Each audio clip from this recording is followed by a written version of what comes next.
ಯಾದಗಿರಿ ಜಿಲ್ಲೆಯ ಸುರಪುರ ತಾಲೂಕಿನ ಏವೂರು ಗ್ರಾಮ ಪಂಚಾಯಿತಿ ವ್ಯಾಪ್ತಿಯಲ್ಲಿ ಗ್ರಾಮ ಪಂಚಾಯಿತಿ ಅಧಿಕಾರಿಗಳು ಕಾಮಗಾರಿಕೆ ಪೂರ್ಣಗೊಳಿಸದೆ ಬಿಲ್ ಎತ್ತಿದ್ದಾರೆ ಅಂತ ಹೇಳಿ ಸ್ಥಳೀಯರು ಗಂಭೀರ ಆರೋಪವನ್ನು ಮಾಡಿದ್ದಾರೆ. 2021-22ರಿಂದ 2023-24ರ ಅವಧಿಯಲ್ಲಿ ಕಾರ್ಯನಿರ್ವಹಿಸಿದಂತಹ ಪಂಚಾಯಿತಿ ಅಭಿವೃದ್ಧಿ ಅಧಿಕಾರಿಗಳಾಗಿರುವಂತಹ ಮತ್ರಪ್ಪ ಗೌಡ ಮತ್ತು ಶ್ರೀಶೈಲ ಹಳ್ಳಿ ಎಂಬುವರು ಸರ್ಕಾರದ ಈ ಒಂದು ಹಣವನ್ನು ತಿಂದಿದ್ದಾರೆ. ತಾಲೂಕು ಪಂಚಾಯತ್ ಹಾಗೂ ಜಿಲ್ಲಾ ಪಂಚಾಯಿತಿ ಮುಖ್ಯ ಕಾರ್ಯನಿರ್ವಹಣಾ ಅಧಿಕಾರಿಗಳು ಇದರ ಬಗ್ಗೆ ಸೂಕ್ತವನ್ನ ತನಿಖೆಯನ್ನ ಮಾಡಬೇಕು ಅಂತ ಹೇಳಿ ಸ್ಥಳೀಯರು ಆಗ್ರಹಿಸಿದ್ದಾರೆ.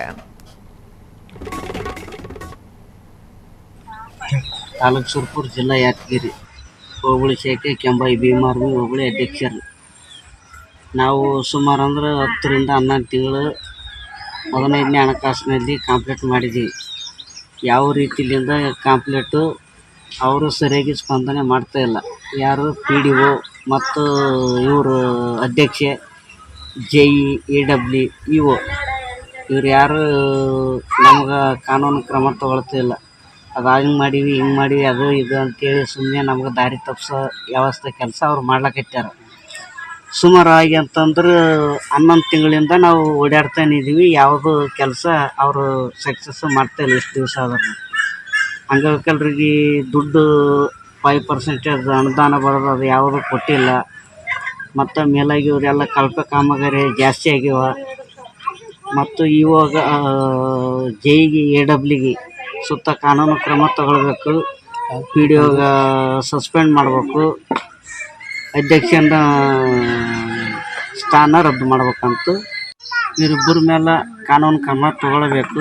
PDO ಮತ್ತು ಅಧ್ಯಕ್ಷರ ಮೇಲೆ JE AW ಮೇಲೆ ತಗೊಳ್ಳಲ್ಲ.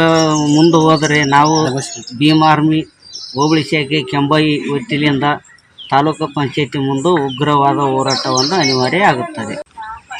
ತಾಲೂಕು ಸುರಪುರ ಜಿಲ್ಲಾ ಯಾದಗಿರಿ ಹೋಬಳಿ ಶಾಖೆ ಕೆಂಬಾಯಿ ಭೀಮಾರ್ಮಿ ಹೋಬಳಿ ಅಧ್ಯಕ್ಷರು. ನಾವು ಸುಮಾರು ಅಂದ್ರೆ 10ರಿಂದ 11 ತಿಂಗಳು 15ನೇ ಹಣಕಾಸಿನಲ್ಲಿ ಕಂಪ್ಲೀಟ್ ಮಾಡಿದ್ದೀವಿ. ಯಾವ ರೀತಿಯಿಂದ ಕಂಪ್ಲೀಟು ಅವರು ಸರಿಯಾಗಿ ಸ್ಪಂದನೆ ಮಾಡ್ತಾ ಇಲ್ಲ. ಯಾರು PDO ಮತ್ತು ಇವರು ಅಧ್ಯಕ್ಷೆ JE AW EO ಇವ್ರು ಯಾರು ನಮ್ಗೆ ಕಾನೂನು ಕ್ರಮ ತಗೊಳ್ತಾ ಇಲ್ಲ. ಅದು ಹಂಗೆ ಮಾಡೀವಿ ಹಿಂಗೆ ಮಾಡೀವಿ ಅದು ಇದು ಅಂತೇಳಿ ಸುಮ್ಮನೆ ನಮ್ಗೆ ದಾರಿ ತಪ್ಪಿಸೋ ವ್ಯವಸ್ಥೆ ಕೆಲಸ ಅವ್ರು ಮಾಡ್ಲಕತ್ಯಾರ. ಸುಮಾರಾಗಿ ಅಂತಂದ್ರೆ 11 ತಿಂಗಳಿಂದ ನಾವು ಓಡಾಡ್ತಾನೆ ಇದ್ದೀವಿ. ಯಾವುದು ಕೆಲಸ ಅವರು ಕ್ಷಣ ಕ್ಷಣದ ಸುದ್ದಿಗಳಿಗಾಗಿ ಫ್ರೀಡಂ ಟಿವಿ ಸಬ್ಸ್ಕ್ರೈಬ್ ಮಾಡಿ, ಲೈಕ್ ಮಾಡಿ ಹಾಗೂ ಫಾಲೋ ಮಾಡಿ. ಹೊಸ ಸುದ್ದಿಗಳ ನೋಟಿಫಿಕೇಶನ್ಗಾಗಿ ಬೆಲ್ ಐಕಾನ್ ಮೇಲೆ ಕ್ಲಿಕ್ ಮಾಡಿ.